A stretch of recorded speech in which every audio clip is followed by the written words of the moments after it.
For 2025, while interest rates may be higher than historic lows, they are expected to stabilize.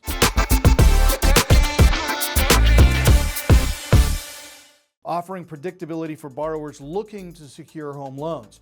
Now, you guys have heard me say this a million times. The magic number is 5.5%. So when we see FHA, VA, Fannie, Freddie, conventional loans, when we see all of those rates at 5.5%, that's the annual APR, at 5.5% or less, the real estate markets are going to take off. So that's what we're looking for, and we are anticipating another quarter point drop here towards the middle of September or the middle of December, and that'll be the last time we see anything happening until the first of the year. So as jobs reports come in, as the economic data gives us more insight into the inflationary numbers, then we'll have a better idea of what the Feds are most likely going to do as we move into the new year. But I am anticipating one additional 25 basis point reduction or 50 basis point reduction. That would be my preference, but I'm guessing it's probably going to be a 25 basis point reduction before the end of the year.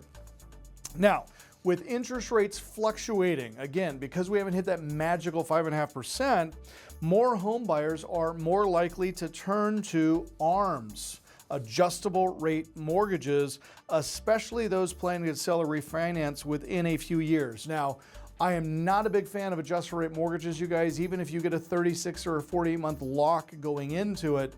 I'm a big believer that you are better to get a 30-year lock now than get into some adjustable rate product, because the first year, the first 2 years are going to be a lower payment. I've seen so many consumers get themselves into trouble with that product. Better to purchase something that's affordable in a fixed rate environment than to buy more house than you can afford based on an adjustable rate mortgage environment, okay?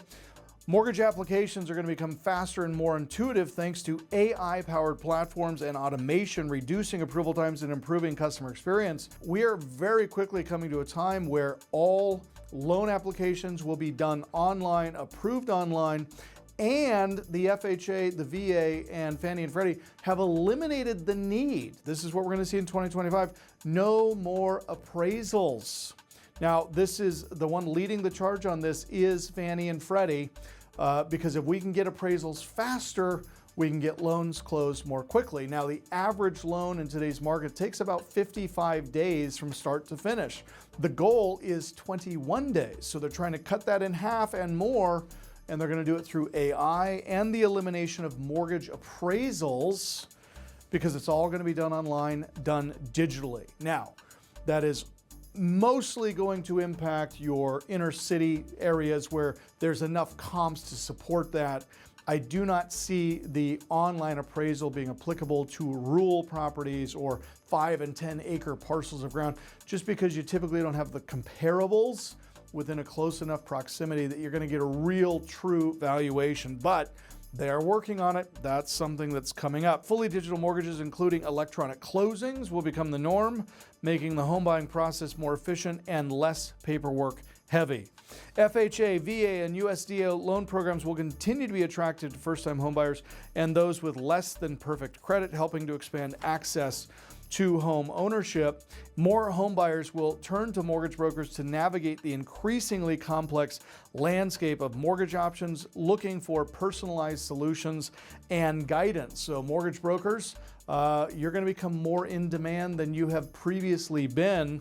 And we're going to see something similar in our real estate report, where real estate agency, as much as they are trying to digitize the entire home buying and selling process, they are not doing it in the absence of realtors.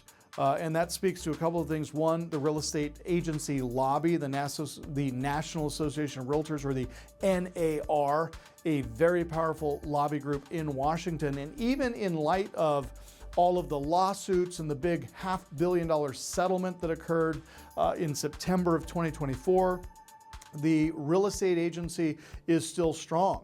And you guys have heard me say this more often than once.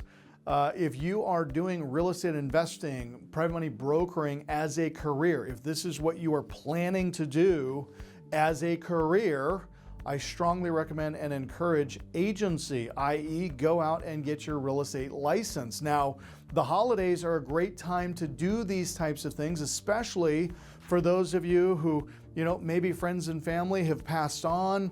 You don't have the big parties that you used to have, and you often find yourself alone, or it's just you and your spouse alone in your home over the holidays. Kids have moved on, grandkids are spread out long distances. And so these holidays can be a slow time. And it's a great time for you guys to be going through and getting your real estate agency, your credit hours out of the way. I mean, you could come into 2025 as a newly minted, brand new, shiny real estate agent that would give you more earning power on the deals that you guys are going to be doing in 2025. So my strong recommendation for you to do that.